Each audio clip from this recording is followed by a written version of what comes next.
Hello students. So students, in today's lecture we continue with our next topic of medieval history, Khilji dynasty. So students, Khilji dynasty जो है इसकी शुरुआत हुई थी from Jalaluddin Khilji. 1290 से लेके 1320 तक इसका टाइम पीरियड था खिलजी डायनेस्टी का. ठीक है जी. तो जब दिल्ली सल्तनत की आप कह सकते हो स्लेव डायनेस्टी ख़त्म होती है, उसके बाद खिलजी जो थे वो इंडिया पे अटैक करते हैं लास्ट टाइम पे, बलबन के टाइम पे, बलबन के बाद. और खिलजीज़ ने इंडिया के ऊपर अपना कब्जा कर लिया था. ठीक है जी. दिल्ली पे अटैक करता है जलालुद्दीन खिलजी. 1290 से लेके 96 तक इसका टाइम पीरियड था. ठीक है जी. Founded Khilji dynasty. But Jalaluddin Khilji को धोखे से अलाउद्दीन खिलजी मार देता है. ठीक है जी.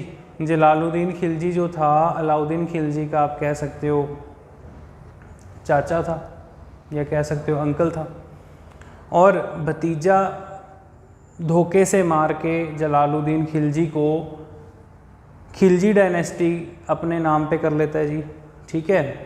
सो स्टूडेंट्स, बेसिकली पुराने ज़माने में ऐसे ही होता था कि कोई भी रूलर को जैसे कोई धोखे से किसी किंग को मार दिया और खुद राजगद्दी पे बैठ गए, सेल्फ डिक्लेयर अपने आप को खुद ही क्लेम कर दिया कि आज से मैं राजा हूँ.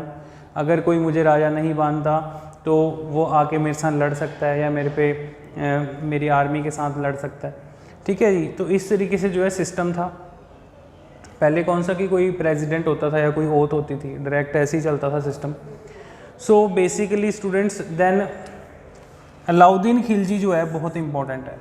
अलाउद्दीन खिलजी का टाइम पीरियड कितना है? 1296, 1296 से लेके 1316 तक. ठीक है. सो एक लंबे समय के लिए अलाउद्दीन खिलजी रूल करता है इंडिया के ऊपर. बहुत इंपॉर्टेंट है, इसमें से काफ़ी बार क्वेश्चन पूछा जाता है कि अलाउद्दीन खिलजी को एक और नाम से जाना जाता है सिकंदर सहानी. सिकंदर ए सहानी. और इसको अलेक्जेंडर ऑफ इंडिया भी कहते हैं स्टूडेंट्स.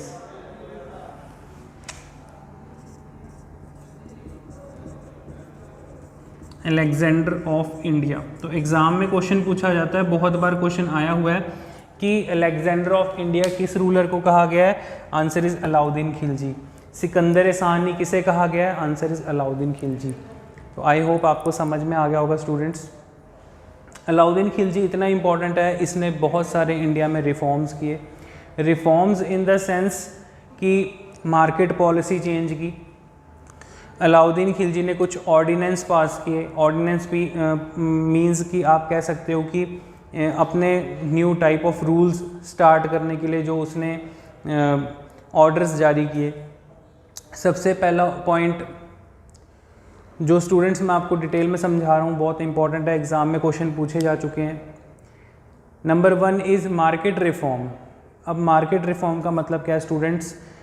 कि पहले क्या होता था, अगर आप किसी प्लेस पे कोई चीज़ खरीदने चले गए, वहाँ पर कुछ और रेट है, दूसरी शॉप पे गए कुछ और रेट है, किसी और पर्सन ने कुछ और प्राइस ऑफ रेट रखा किसी चीज़ का, तो डिफरेंट प्राइसेस के कारण डिफरेंट लोगों को कन्फ्यूज़न होती थी मार्केट में.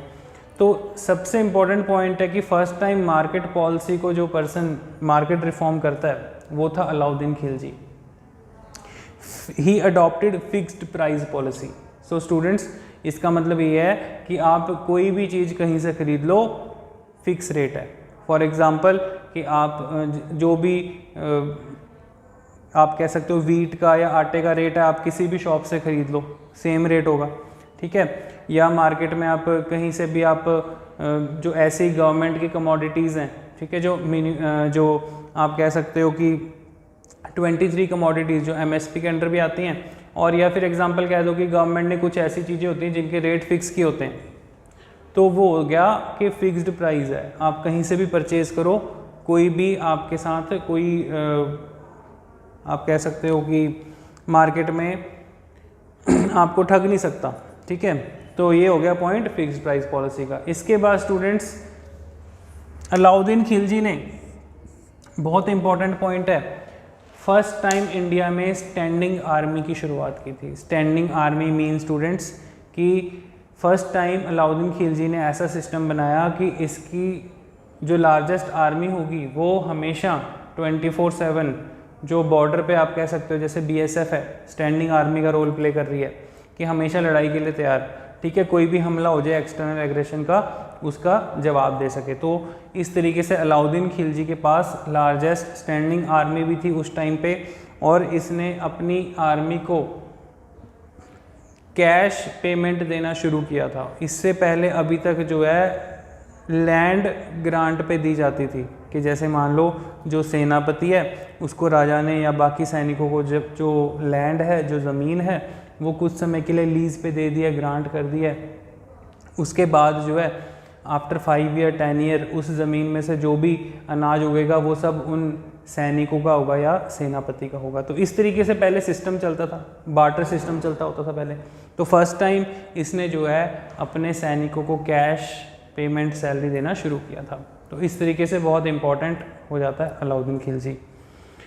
इसके बाद स्टूडेंट्स इसने दाग एंड चेहरा, दाग सिस्टम और हुलिया सिस्टम, ठीक है जी, चेहरा सिस्टम कह लो, हुलिया कह दो।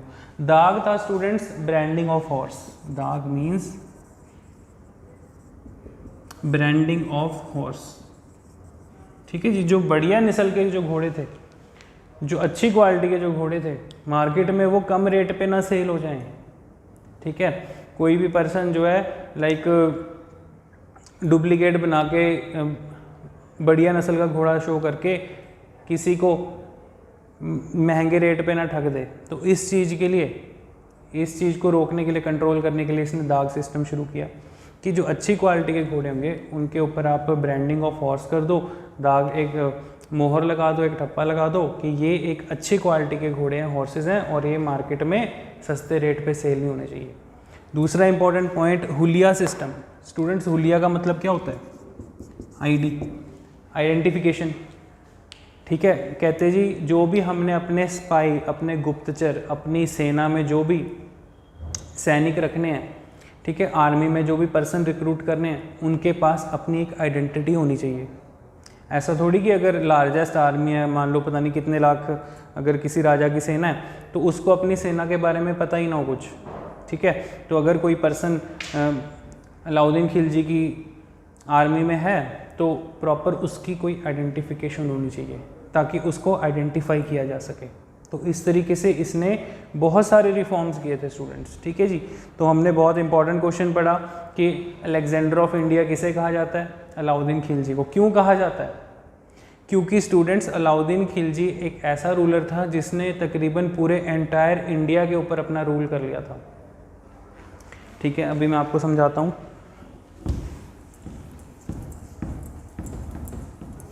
Students for example rough diagram of India, हाँ जी, तो ये तो भी है नहीं, तो ये मान लो पूरा इंडिया था उस टाइम पे, ठीक है जी। जो साउथ इंडिया का पोर्शन था स्टूडेंट्स, साउथ इंडिया के ऊपर अलाउद्दीन खिलजी का बहुत ही ज़्यादा trusted slave Malik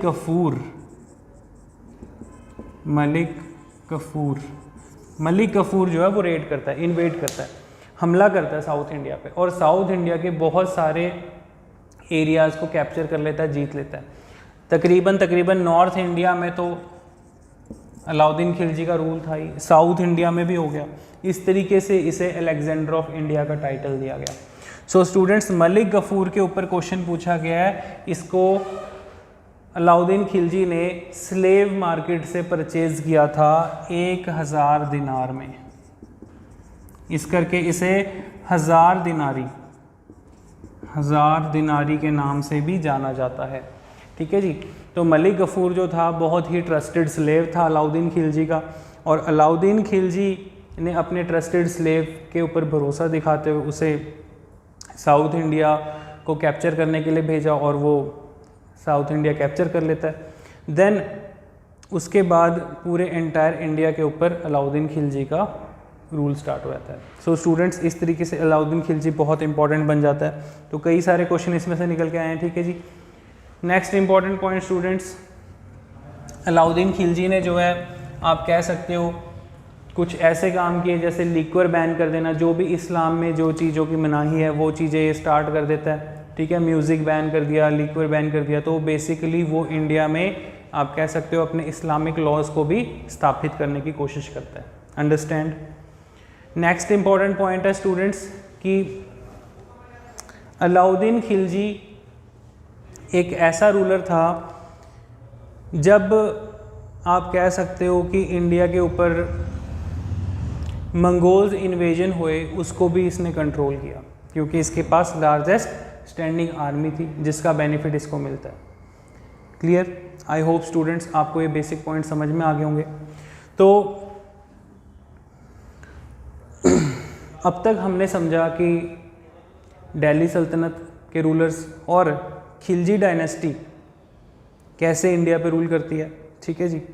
so students आप ये इंपॉर्टेंट पॉइंट रिवाइज करो, इसकी मैं PDF फाइल आपको प्रोवाइड करूँगा, ठीक है। जो भी आपको इन चीज़ों में से डाउट रहेगा वो आप वीडियो को रिवाइंड करके देखो, ठीक है। सो ये सारे इंपॉर्टेंट क्वेश्चंस स्टूडेंट्स एग्ज़ाम में पूछे जा चुके हैं, बहुत ज़्यादा इंपॉर्टेंट है एग्ज़ाम पॉइंट ऑफ व्यू से, ठीक है। Take your time, read these points.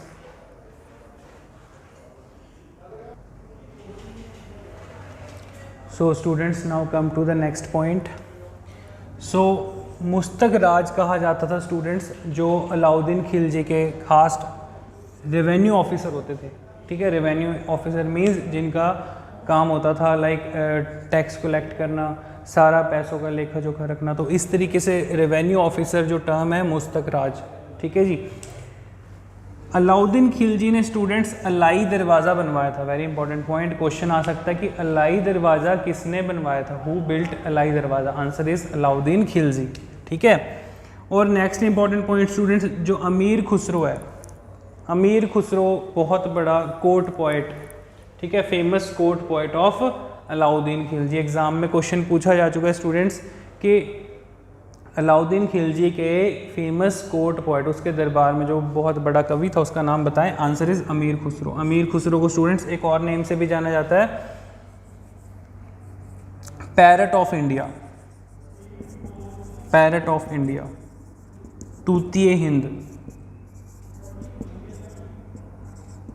ठीक है जी। तो इस तरीके से अमीर खुसरो का क्वेश्चन एग्जाम में पूछा जा सकता है, पैरट ऑफ इंडिया या तूतिए हिंद, इस तरीके से क्वेश्चन आ सकता है। देन स्टूडेंट्स अलाउद्दीन खिलजी के डेथ के बाद जो नेक्स्ट रूलर बने थे वो था मुबारक खान एंड खुसरो खान, ठीक है जी। ये इतने फेमस रूलर नहीं थे। मुबारक खान और खुसरो खान जो हैं आप कह सकते हो कि कोई अच्छा प्रदर्शन नहीं कर पाते, तो इस तरीके से खिलजी डायनेस्टी जो है ख़त्म हो जाती है। और मुबारक खान और खुसरो खान को जो है गाजी मलिक ने हमला करके इसे मार दिया था, ठीक है जी। नेक्स्ट हम पढ़ेंगे आगे गाजी मलिक कौन था स्टूडेंट्स। गाजी मलिक बेसिकली गयासुद्दीन तुगलक, ठीक है, जिसने तुगलक डायनेस्टी की शुरुआत की थी इंडिया में, तो गाजी मलिक टाइटल जो है दिया गया था गयासुद्दीन तुगलक को, ठीक है जी। तो ये बेसिक पॉइंट है स्टूडेंट्स, एग्ज़ाम में कई बार पूछे गए हैं, नोट कर लो, टेक योर टाइम।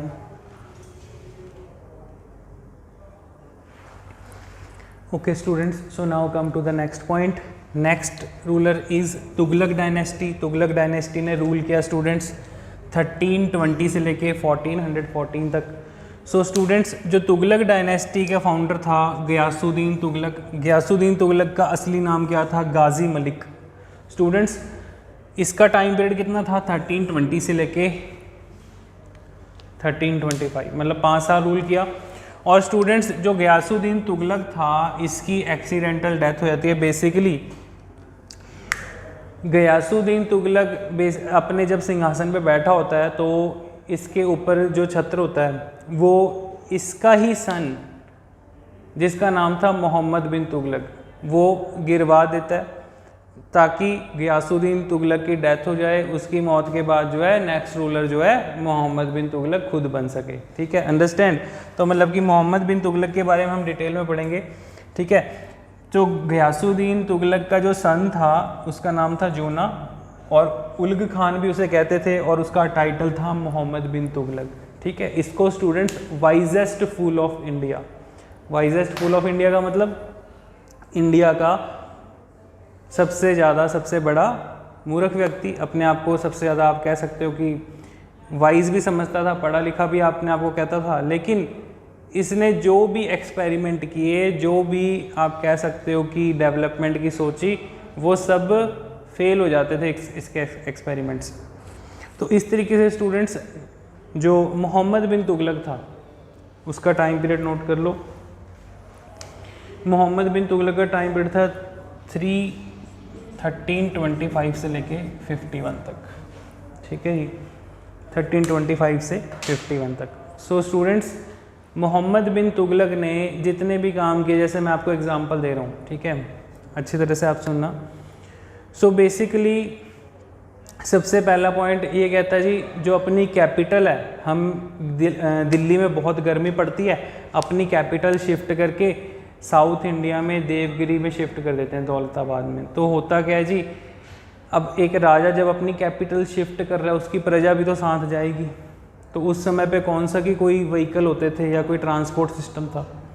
तो जब सब लोग पैदल जा रहे थे तो रास्ते में इतनी गर्मी में कई लोग जाते समय लोगों की डेथ होगी।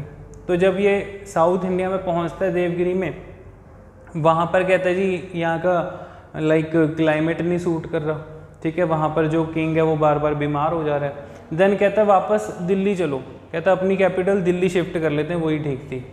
तो लोग हैरान, लोग कहते जी आधे लोग तो रास्ते में आते समय मर गए, तो आधे लोग जो है ऐसे कुछ लोग जाते समय रास्ते में मर गए थे इतनी गर्मी में। तो इस तरीके से इसको वाइजेस्ट फूल का टाइटल दे दिया लोगों ने। देन इसने कहा जी हम करेंसी की डीमोनेटाइजेशन कर देते हैं। तो स्टूडेंट्स आपको पता होना चाहिए डीमोनेटाइजेशन क्या होता है। कहता है जी जो पुराने टाइम के जो सिक्के चल रहे हैं अभी तक, ठीक है, लाइक जो पहले टंका एंड जीतल आपने पढ़ा था, दिल्ली सल्तनत वाले जो क्वाइंस चल रहे हैं वो सब बंद करके हम new type of coin start करेंगे, अपने सिक्के चलाएंगे। तो इसने न्यू टोकन करेंसी शुरू की। सो स्टूडेंट्स क्वेश्चन पूछा गया है कि टोकन करेंसी किसने शुरू की थी? टोकन करेंसी शुरू की थी मोहम्मद बिन तुगलक ने। अब कहता जी टोकन करेंसी शुरू करेंगे तो जो पुराने सिक्के हैं वो लोग लाके जहाँ पे टकसाल कहते हैं स्टूडेंट्स, जहाँ पे सिक्के बनाए जाते हैं, ठीक है, जहाँ पे सिक्के तैयार किए जाते हैं, तो कहता है जी आके अपने क्वाइंस एक्सचेंज करा के ले जाओ। तो लोगों ने देखे जी वो जो टोकन करेंसी वाले सब सेम सिक्के हैं, तो लोगों ने घर में ही फेक करेंसी बनानी शुरू कर दी। लोगों ने फेक क्वाइंस छापने शुरू कर दिए, ठीक है जी, बनाने शुरू कर दिए। तो क्वाइन का क्या है, क्वाइन की तो शेप होती है, बस उसको जैसा कि सांचे में डाला वो क्वाइन वैसे बन जाता है। तो इस तरीके से जो टोकन करेंसी वाला सिस्टम था फेल हो गया। स्टूडेंट्स हुआ क्या, मार्केट में हर एक के पास क्वाइन आ गए। जब सबके पास क्वाइंस हो गए तो वो मार्केट में सर्कुलेट ही नहीं हो सके। अंडरस्टैंड? तो यही तो होता है कि अगर मार्केट में सबके पास करेंसी आ जाएगी, सबके पास मनी आ जाएगी, तो मनी रेगुलेट कैसे होगी? तो सेम ये टोकन करेंसी वाला सिस्टम भी उसका फेल हो गया, फ्लॉप हो गया। तो स्टूडेंट्स इस तरीके से उसने जो भी काम किए वो सब फ्लॉप हो जाते थे। Next important point is like taxation of Doab. So students Doab का मतलब क्या होता है? दो आब, ये दो वर्ड्स को जोड़ के बना है। दो आब मीन्स वाटर, दो आब मीन्स दो नदियों के बीच वाली लैंड। तो दुआब जो ये रीज़न था स्टूडेंट्स, ये बेसिकली यमुना एंड गंगा, यमुना और गंगा नदी के बीच वाला जो एरिया था, कहते जी उसको डेवलप करो, वहाँ पे हम एग्रीकल्चर का काम करेंगे। और लोगों से इसने हाउस टैक्स, लैंड टैक्स, ये सब कुछ लेना शुरू कर दिया। और फिर इसने एक डिपार्टमेंट बनाया, डिपार्टमेंट का नाम था दीवाने कोही, ठीक है जी, दीवाने कोही। तो दीवाने कोही जो था specially department for agriculture. So students agriculture के लिए इसने डिपार्टमेंट भी बना दिया दीवाने कोही, और लोगों से टैक्स भी लेना शुरू कर दिया। लेकिन बदले में लोगों को उस लेवल की आउटपुट नहीं मिल रही थी। लाइक जैसे हमसे गवर्नमेंट टैक्स लेती है, अगर गवर्नमेंट कोई डेवलपमेंट नहीं करेगी, रोड्स नहीं बनाएगी, इरिगेशन सिस्टम नहीं लोगों को देगी, जो लोग एग्रीकल्चर कर रहे हैं, तो वो लोग जो होंगे गवर्नमेंट के खिलाफ हो जाएंगे। तो ऐसे ही इसने सिस्टम बनाया, दोआब सिस्टम वगैरह सब कुछ किया, एग्रीकल्चर सिस्टम किया, लेकिन वो प्रॉपरली डेवलप नहीं हो सका। ठीक है, कैनाल्स वगैरह बना दी, लेकिन कैनाल्स में आने के लिए कोई रिवर की कनेक्टिविटी नहीं रखी कि पानी कहाँ से आएगा, जो नहरें बनाई हैं। ठीक है, कैनाल क्या होता है स्टूडेंट्स, जो मैन मेड सिस्टम होता है, आपको पता होगा। ठीक है, छोटी छोटी नहरें जो होती हैं, तो कैनाल सिस्टम इसने डेवलप किया, लेकिन वो कंप्लीटली सक्सेसफुल नहीं हो सका। तो इस करके स्टूडेंट्स इसको टाइटल दे दिया गया wisest fool of India. Understand? I hope students आपको पता लग गए होंगे। ये कुछ इंपॉर्टेंट पॉइंट्स हैं, आप नोट डाउन कर लीजिए, टेक योर टाइम।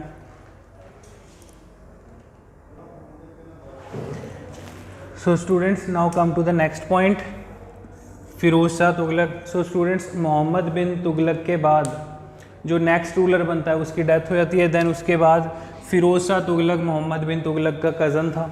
ठीक है जी, उसका भाई होता है। फिरोज शाह तुगलक अगला रूलर बनता है। देन फिरोज शाह तुगलक उसके बाद और भी ज़्यादा काम कर देता है। फिरोज शाह तुगलक ने स्टूडेंट्स कुछ शहर बसाए थे, फिरोज़ाबाद, ठीक है, और फेमस कुछ हिसार हरियाणा में जो कि आपका, ठीक है, इस टाइप के शहर बसाए। प्लस इसने स्टूडेंट्स एक बहुत नया लॉ बनाया, शरीयत। ठीक है, शरीयत लॉ। ठीक है, शरिया जो होता है बेसिकली इस्लामिक लॉ होता है कि जो भी इस्लामिक, आपको पता है आज की डेट में जो इस्लामिक कंट्रीज़ हैं सब में शरीयत लॉ चलता है। तो वही इसने इंडिया में भी इस्टेब्लिश करने की कोशिश की, और इसने खराज, ज़कात, जजिया, खमस, इस टाइप के कुछ new form of tax India में स्टार्ट किए। ठीक है, एग्जाम में क्वेश्चन आया हुआ है कि शरीयत लॉ किसने शुरू किया था इंडिया में? फिरोज शाह तुगलक। कौन से नए टैक्स लेके आया था? खराज, ज़कात, जजिया और खमस। तो खराज टैक्स क्या था स्टूडेंट्स? Land tax. ठीक है जी, लैंड टैक्स, जैसे मान लो जो लोग एग्रीकल्चर वगैरह कर रहे हैं, ठीक है, लैंड टैक्स उन पे लगेगा। ज़कात प्रॉपर्टी टैक्स, ठीक है जी, 2% आपकी प्रॉपर्टी पे टैक्स वगैरह लगेगा। जजिया, जजिया जो टैक्स है स्टूडेंट्स ये नॉन मुस्लिम्स पे करेंगे, जो लोग मुस्लिम नहीं है, ठीक है, गैर मुस्लिम मीन्स जो लोग हिंदू हैं उनको ये टैक्स देना पड़ेगा। जो पर्सन ये टैक्स नहीं पे कर पाएगा उसको मुस्लिम बनना पड़ेगा। तो ऐसा टैक्स बना दिया था। खमस, ये जो टैक्स था स्टूडेंट्स बूटी कैप्चर, मीन्स कि जो भी लाइक सेना लड़ाई में, वॉर में कहीं से कुछ कैप्चर करके लाई है, कुछ भी लूटपाट करके लाई है, उसका 1/5 हिस्सा जो है वो राजा को देना पड़ेगा। तो इस तरीके से न्यू फॉर्म ऑफ जो टैक्स थे ये फिरोज शाह तुगलक ने बना दिए थे। Understand students? देख लो एक बार, इंपॉर्टेंट है। देन उसके बाद स्टूडेंट्स इसने दिल्ली में हॉस्पिटल इस्टेब्लिश किए, दारुल शफा। दारुल शफा ये क्या थे? Public hospital, public hospitals. ठीक है जी, तो पब्लिक हॉस्पिटल्स जो हैं इसने स्टार्ट किए थे दिल्ली में। एग्ज़ाम में क्वेश्चन आ सकता है दारुल शफा क्या था? जो हमारे गवर्नमेंट हॉस्पिटल होते हैं उस टाइप से इसने दिल्ली में हॉस्पिटल भी शुरू किया था। तो स्टूडेंट्स ये कुछ बेसिक इंपॉर्टेंट पॉइंट जो हम डिस्कस कर चुके हैं। ठीक है जी, देन फिरोज शाह तुगलक के बाद जो नेक्स्ट रूलर था नसीरुद्दीन शाह तुगलक, उसके टाइम पे स्टूडेंट्स बहुत बड़ा मंगोल इन्वेजन होता है।